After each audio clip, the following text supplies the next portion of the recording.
Right, welcome to Charles Cox. My name's Matthew and I'm the CEO of Charles Cox Group. What we're going to be looking at today is the Renters' Rights Bill.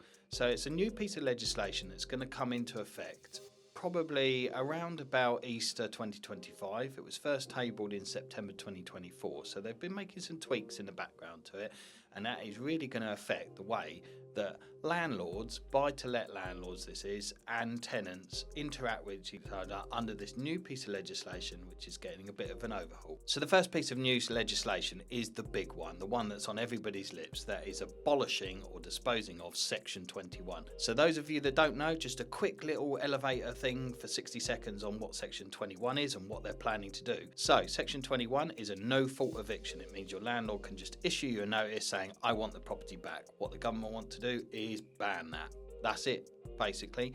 But what they'll be doing is giving the landlord other powers to get you out of the property if you haven't paid your rent arrears, if they want the property back, that kind of stuff.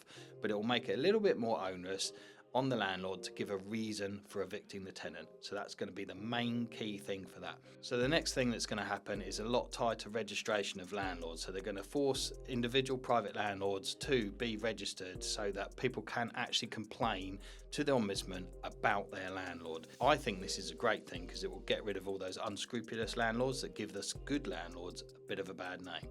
So tenants will be able to go to a portal and complain directly about their landlord. They won't be able to complain that they're chasing them for arrears and all that kind of stuff, because ultimately you've signed a contract and you need to pay your bills.